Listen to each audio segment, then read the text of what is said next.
Hello and welcome back to my channel. तो channel पे जुड़े चैनल को सब्सक्राइब करेंगे क्योंकि चैनल पे मैं आपको अपडेट्स प्रोवाइड करता हूं।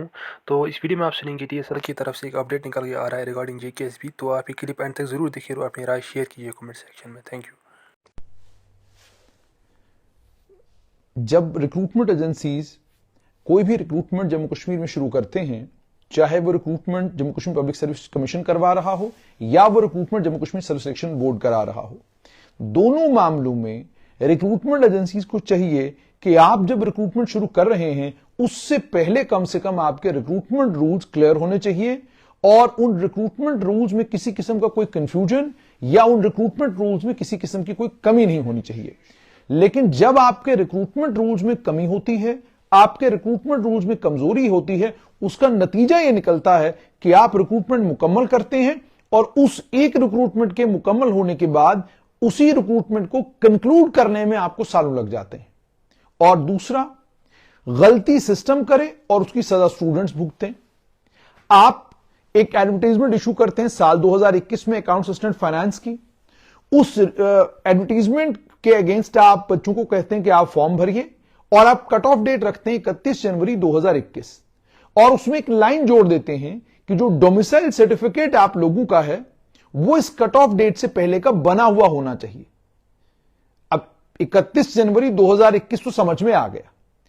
इसका मतलब यह कि आपका इम्तिहान 2021 में हो जाना चाहिए था और 2021 के आखिर तक ये बच्चे अकाउंट असिस्टेंट फाइनेंस के तौर पर काम भी कर रहे होने चाहिए थे। 2022-23 का वक्त उसमें लगना ही नहीं चाहिए था।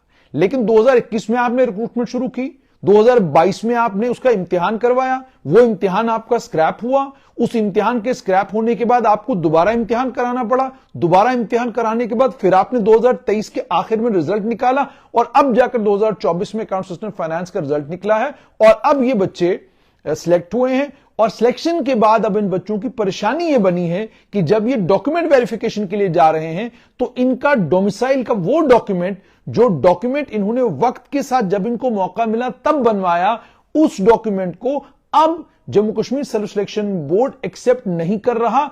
और उसका कारण Jammu Kashmir Service Selection Board यह बताता है कि जी रूल्स में यह लिखा हुआ है कि आपको का डोमिसाइल सर्टिफिकेट जो है वो 31 जनवरी 2021 से पहले का बना हुआ होना चाहिए था, यानी जो आपके एप्लीकेशन फॉर्म भरने की आखिरी डेट थी।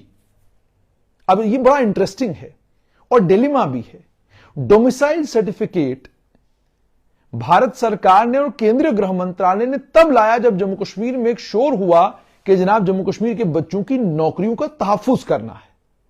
Otherwise domicile certificate Jammu Kashmir में होगा, ऐसा केंद्रीय गृह मंत्रालय का कोई प्रोग्राम नहीं था। प्रोग्राम यह था कि जैसा पूरे देश भर में है वैसा ही कानून जम्मू कश्मीर में भी होगा कि देश के किसी भी भाग से कोई भी आदमी अगर जम्मू कश्मीर में सरकारी मुलाजमत करने के लिए आना चाहेगा तो आ सकता है। और इसी तरीके से जम्मू कश्मीर का भी कोई भी बाशिंदा किसी भी देश के दूसरे राज्य में या केंद्र शासित प्रदेश में नौकरी करने के लिए जाना चाहता है तो जा सकता है। यानी ओरिजिनल फ्रेम ऑफ वर्क में डोमिसाइल सर्टिफिकेट नहीं था। पॉलिटिकल हल्ला बुल्ला हुआ, उसके बाद आया डोमिसाइल सर्टिफिकेट। और डोमिसाइल सर्टिफिकेट का जब आपने कट ऑफ डेट रखा तो फिर आपका इम्तिहान 2021 में मुकम्मल होना चाहिए था, लेकिन नहीं हुआ। 2022 में होना चाहिए था, नहीं हुआ। 2023 में होना चाहिए था, नहीं हुआ। अब 2024 में जब आपका रिजल्ट निकला है और बच्चे अपनी डॉक्यूमेंट वेरिफिकेशन करा रहे हैं तो यह जो कानूनी एक शिक है कि डोमिसाइल सर्टिफिकेट 31 जनवरी 2021 से पहले का इसलिए होना चाहिए क्योंकि वो हमारे एप्लीकेशन फॉर्म लेने की आखिरी डेट थी। अब यह बड़ा इंटरेस्टिंग है। आप जिस वक्त बच्चों को फॉर्म भरने के लिए कहते हैं, आपको उस वक्त डोमिसाइल सर्टिफिकेट की जरूरत ही नहीं है, क्योंकि आप हर बच्चे को मौका दे रहे हैं कि आइए जनाब आप हमारे इम्तिहान में पार्टिसिपेट कीजिए। इम्तिहान में पार्टिसिपेट करने के बाद जब रिजल्ट आएगा और रिजल्ट आने के बाद जब आप उनको कहेंगे कि जनाब ये आपका रिकमेंडेशन लेटर है जिसकी बुनियाद पर अब आपको सरकारी मुलाजमत मिलेगी, रिकमेंडेशन लेटर जो Jammu Kashmir Service Selection board से जाएगा, उसके बाद ये डिपार्टमेंट का काम है देखना कि क्या इस बच्चे के पास डोमिसाइल है या नहीं है।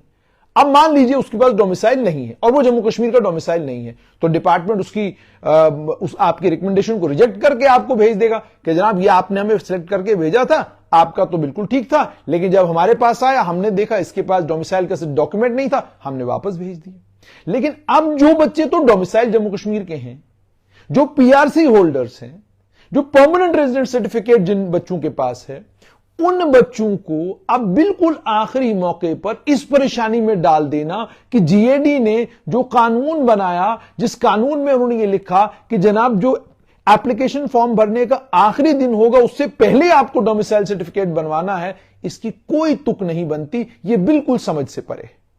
होना तो कानून में ये चाहिए था कि भाई आप डोमिसाइल हैं, आपके पास डोमिसाइल सर्टिफिकेट होना चाहिए, उसका कोई कट ऑफ डेट नहीं होना चाहिए था। आप कौन डोमिसाइल होगा जम्मू कश्मीर का, उसका कट ऑफ डेट केंद्रीय गृह मंत्रालय तय करेगा। लेकिन आपने सिर्फ यह देखना है कि जो बच्चा इम्तिहान दे रहा है और इम्तिहान के बाद जो सिलेक्ट हो रहा है वो जम्मू कश्मीर का डोमिसाइल है कि नहीं है, क्योंकि डोमिसाइल का कानून जरूरी है नॉन गेजेटेड की नौकरी पाने के लिए। यह आपने कानून बनाया। और दूसरा सबसे इंटरेस्टिंग पार्ट इसमें यह भी है, वो इंटरेस्टिंग पार्ट इसका यह है कि इसमें आपने जिन नोटिफिकेशंस का हवाला दिया है वो दोनों नोटिफिकेशन, एक होम मिनिस्ट्री की नोटिफिकेशन है कि डोमिसाइल होगा जम्मू कश्मीर में, फिर जीएडी की एक नोटिफिकेशन है कि डोमिसाइल के लिए आपको क्या क्या फॉर्मेलिटीज होनी चाहिए। उसके बाद जेकेएसएसबी का जो एक ही इशू है वो ये है कि कैंडिडेट के पास डोमिसाइल सर्टिफिकेट एप्लीकेशन फॉर्म की लास्ट डेट से पहले का होना चाहिए। अब ये किसी भी तरीके से सही नहीं है।